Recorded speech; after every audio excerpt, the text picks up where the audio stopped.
ವೀಕ್ಷಕರೇ, big boss season 12ರ show ರದ್ದಾಗಿದೆ. ಇನ್ಮೇಲೆ ಆ ಶೋ ನಡೆಯೋದಿಲ್ಲ.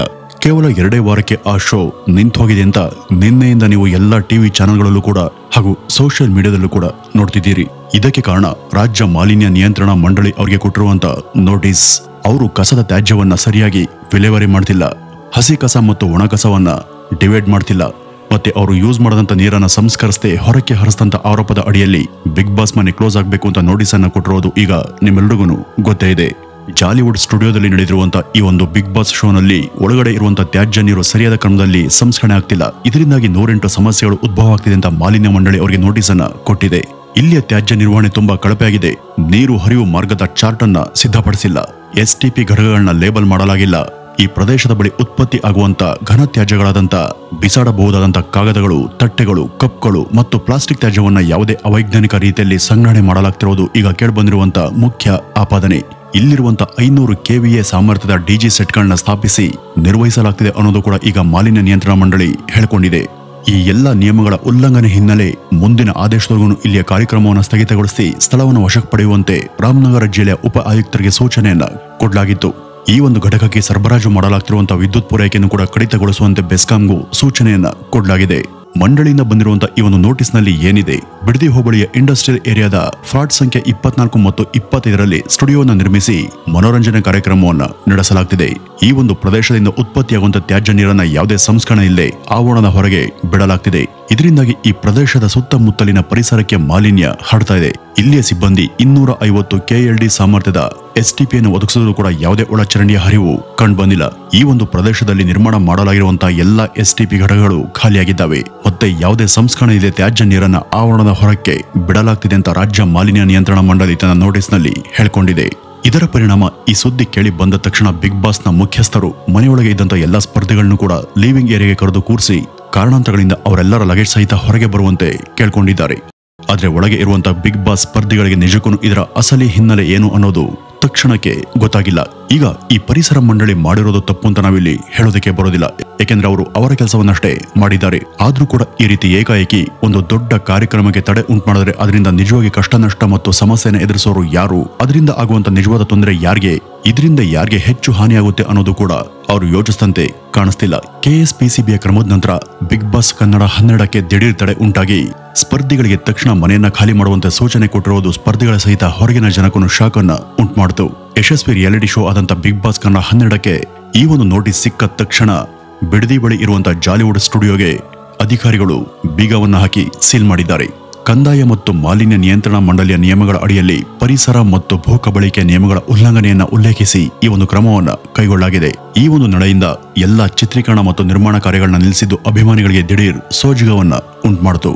ವರದಿಗಳ ಪ್ರಕಾರ KSPCB ಮತ್ತು ಸ್ಥಳೀಯ ಆಡಳಿತ ಅಧಿಕಾರಿಗಳು ಬಿಗ್ ಬಾಸ್ ಮನೆ ಇರುವಂತಹ ಆ ಸ್ಥಳದ ಸುತ್ತ ಮೊದಲು ಅನಿರೀಕ್ಷಿತ ಹಾಗೂ ರಹಸ್ಯ ತಪಾಸಣೆ ನಡೆಸಿದ್ದಾರೆ ಅನ್ನುವಂಥ ವರದಿಗಳು ಕೇಳಿಬಂದಿದ್ದಾವೆ. ಕಡ್ಡಾಯ ಅನುಮತಿ ಮತ್ತು ಕ್ಲಿಯರೆನ್ಸ್ಗಳನ್ನ ಪಡೆಯದೇನೆ ಸ್ಟುಡಿಯೋ ಆವರಣವನ್ನು ದೊಡ್ಡ ಪ್ರಮಾಣದ ಚಿತ್ರೀಕರಣ ಮತ್ತು ಮನೋರಂಜನಾ ಉದ್ದೇಶಗಳಿಗಾಗಿ ಬಳಸಿಕೊಳ್ಳಲಾಗ್ತಿದೆ ಅಂತ ತಪಾಸಣಾ ಸಮಯದಲ್ಲಿ ಅಧಿಕಾರಿಗಳಿಂದ ಕಂಡುಹಿಡಿಯಲಾಯಿತು.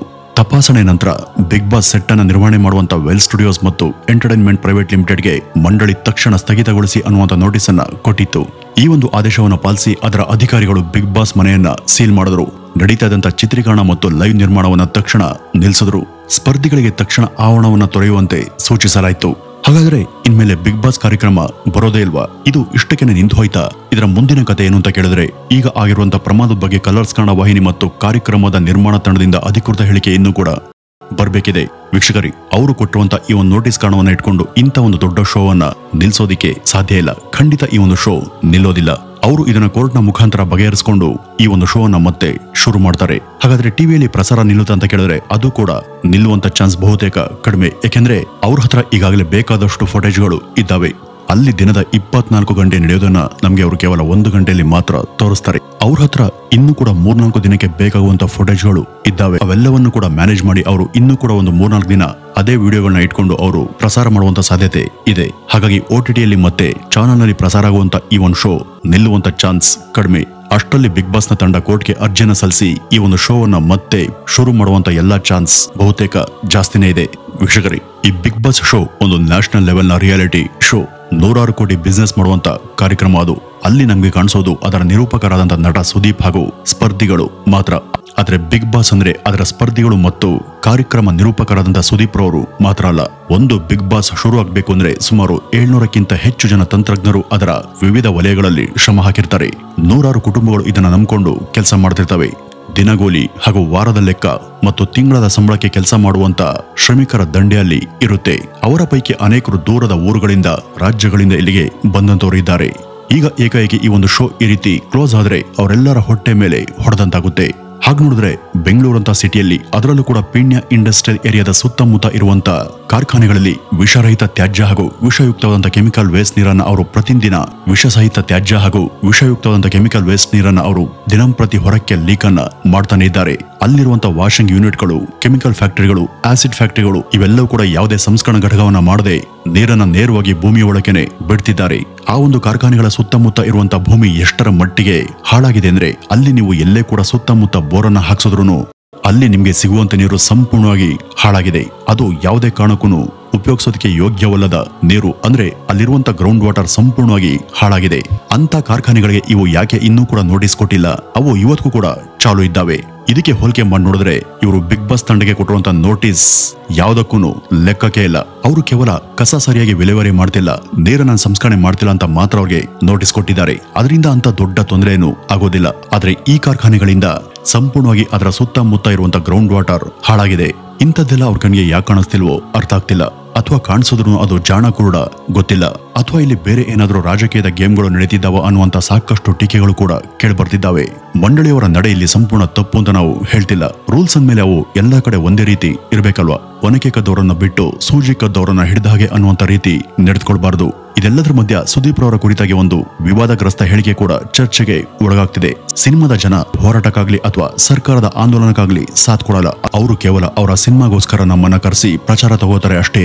ಆದ್ರೆ ನಮ್ಗೆ ಗೊತ್ತಿದೆ ಯಾರ್ ನಟ್ಟು ಬೋಲ್ಟ್ ಅನ್ನ ಯಾವಾಗ ಮತ್ತೆ ಹೇಗೆ ಟೈಟ್ ಮಾಡಬೇಕು ಅಂತ. ಇತ್ತೀಚೆಗೆ ಒಂದ್ಸಾರಿ ಮಾನ್ಯ DCM ರವರಾದಂತ DK ಶಿವಕುಮಾರ್ ಅವರು ಒಂದು ಸಭೆಯಲ್ಲಿ ಹೇಳ್ಕೊಂಡಿದ್ರು. ಇದಕ್ಕೆ ಪ್ರತಿಯಾಗಿ ಸುದೀಪ್ ರವರು ಸಿನಿಮಾ ಕಲಾವಿದರ ಪರವಾಗಿ ಮಾತನಾಡ್ತಾ ಯಾರೇ ಆಗ್ಲಿ ಸಿನಿಮಾ ಕಲಾವಿದರ ಬಗ್ಗೆ ಮಾತನಾಡುವಾಗ ರೆಸ್ಪೆಕ್ಟ್ ಅನ್ನ ಕೊಟ್ಟು ಮಾತನಾಡಬೇಕು ಅಂತ ಹೇಳಿದ್ರು. ಈಗ ಅವರ ಈ ಒಂದು ಹೇಳಿಕೆಯ ಪ್ರತಿಯಾಗಿನೇ DK ಅವರ ಆದೇಶದ ಮೇರೆಗೆ ಈ ಬಿಗ್ ಬಾಸ್ ಮನೆಗೆ ಬೀಗ ಬಿದ್ದಿದೆ ಅಂತ ಸಾರ್ವಜನಿಕರು ಮಾತನಾಡ್ಕೊಳ್ತಿದ್ದಾರೆ. ಇಲ್ಲಿ DK ಅವರು ನಿಜಕ್ಕೂ ನಟ್ಟು ಬೋಲ್ಟ್ ಟೈಟ್ ಮಾಡಿ ತಾವೇನು ಅಂತ ತೋರ್ಸ್ಕೊಂಡ್ರ ಗೊತ್ತಿಲ್ಲ. ಆದ್ರೆ ಇಂಥ ಒಂದು ಚರ್ಚೆ ನಡೀತಿರೋದಂತೂ ಸತ್ಯ. ಆದ್ರೆ ಇದರಿಂದ ಸುದೀಪ್ ಅವ್ರಿಗೆ ಯಾವುದೇ ಹಾನಿ ಮತ್ತು ನಷ್ಟ ಉಂಟಾಗಲ್ಲ. ಇದರಿಂದ ಕಷ್ಟವನ್ನು ಅನುಭವಿಸೋದು, ಹಾನಿ ಉಂಟಾಗೋದು ಆ ಶೋನ ಹಿಂದೆ ಕೆಲಸ ಮಾಡುವಂತ 100 ಜನ ಕಾರ್ಮಿಕರಿಗೆ.